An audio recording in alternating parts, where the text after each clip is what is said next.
Vous avez suivi comme moi les recommandations du premier vice-premier ministre, ministre de la Santé, la Prévention sociale et la Solidarité nationale, à l'endroit des services administratifs et techniques pour prendre toutes les dispositions nécessaires afin d'adapter le statut juridique de nos institutions de recherche, à savoir le CIRMF et le CERMEL, afin que leur candidature, au cours de la prochaine rencontre des ministres de la Santé de la CAC, soit idoine. Le ministère de la Santé a la responsabilité de conduire la politique du gouvernement en matière de santé. Aujourd'hui, le Gabon a la présidence de la CAC. C'est ainsi que le ministre de la Santé du Gabon est le président de la conférence des ministres de la Santé de la CAC qui aura lieu du 11 au 12 février prochain. À ce titre, le Gabon se prépare pour présenter à ses pairs des dossiers qui pourront contribuer à l'amélioration de la santé dans la sous-région de la CAC. Et nos institutions de recherche pourront apporter leur contribution.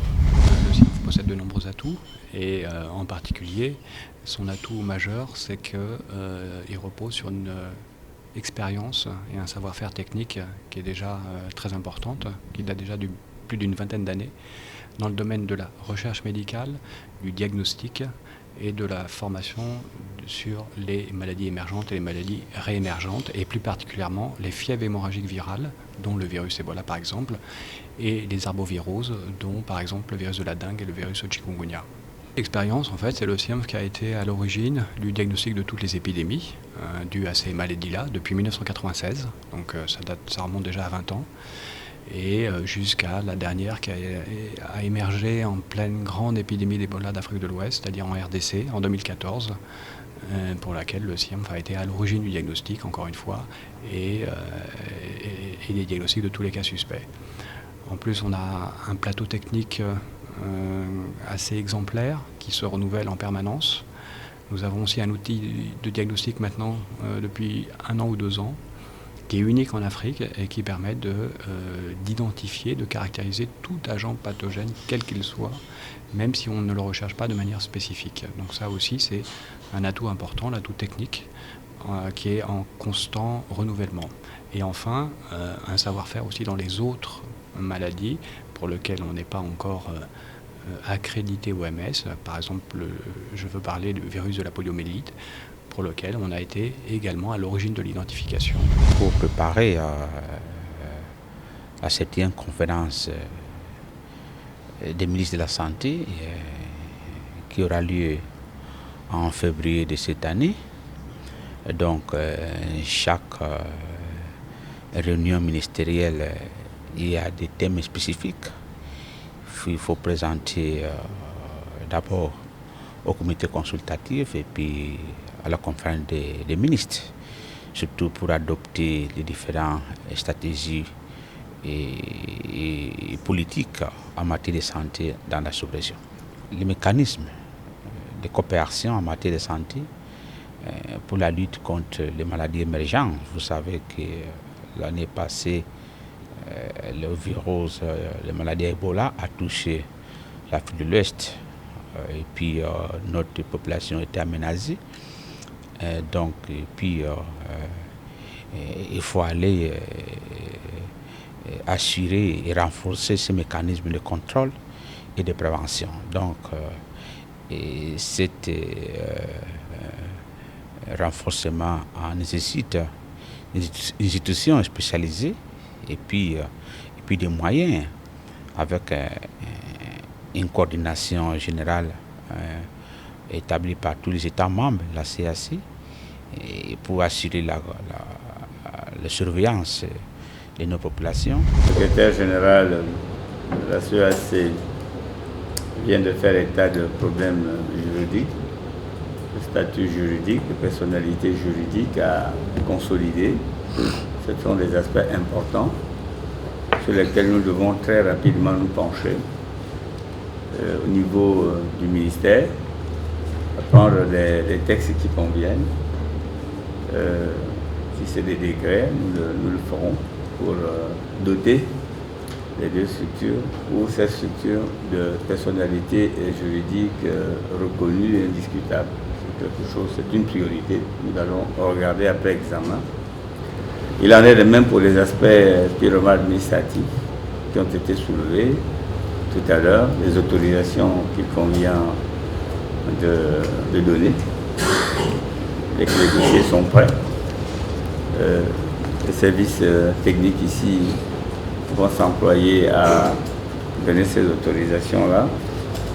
Une question administrative également a été soulevée, celle du référent qui doit pouvoir être identifié et travailler en synergie avec le CINF en particulier, être l'interface entre le ministère, en réalité le gouvernement, et le bras qu'est le CINF.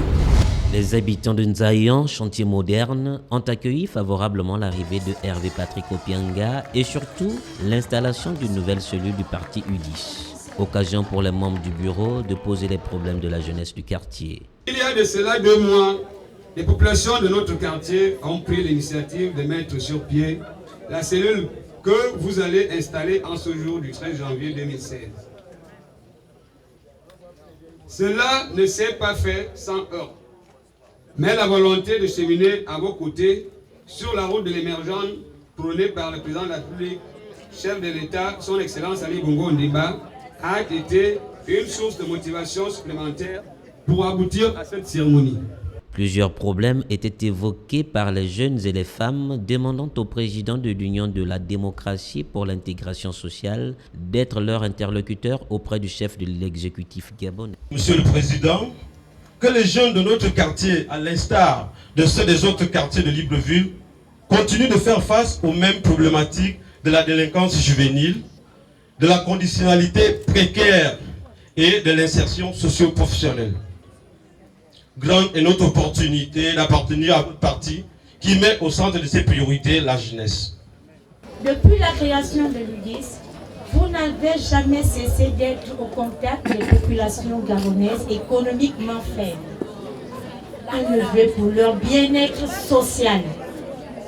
Dans cette perspective, vous avez donc engagé à travers les nombreuses localités de notre cher pays, le Gabon, des actions humanitaires telles que l'organisation des caravanes médicales, des dons aux personnes nécessiteuses. Le chômage des jeunes, la formation des femmes et bien d'autres problèmes qui minent la société gabonaise ont été abordés et la jeunesse du quartier Nzayan, chantier moderne, garde espoir qu'une solution sera vite trouvée. Après avoir écouté religieusement les discours des membres de la cellule, le leader de l'UDIS a pris en compte toutes les doléances. Aussi a-t-il prodigué les conseils à la jeunesse. Il y a un adage qui dit qu'un vieux assis voit plus loin qu'un jeune debout. Donc, les jeunes, nos mamans, nos papas peuvent être des cas sociaux. Ce n'est pas pour autant qu'on va leur manquer de respect et de considération. Parce que c'est la tendance dans notre pays maintenant. Si papa ne travaille pas, maman ne travaille pas, l'enfant ne doit plus obéir. Parce que lui aussi, il se débrouille à trouver 100 francs, donc il se dit, il est au même niveau que papa et maman. Je peux vieillir jusqu'à 100 ans, mais je ne vais jamais atteindre l'âge de mon père et de ma mère. Ils seront toujours plus vieux. Ici, quelques recommandations avant l'installation. Il faut pouvoir avoir les épaules larges. Il faut pouvoir écouter. Il faille accepter la contradiction. Ce n'est que par là que tu pourras davantage te distinguer et faire distinguer toute la communauté que tu vas représenter, et toi, et avec toi, tout le bureau démocratiquement ici élu. Par les pouvoirs qui me sont conférés, par le règlement intérieur et statut de l'UDIS, je t'invite donc à t'asseoir sous le fauteuil de commandement afin que tu en fasses bon usage.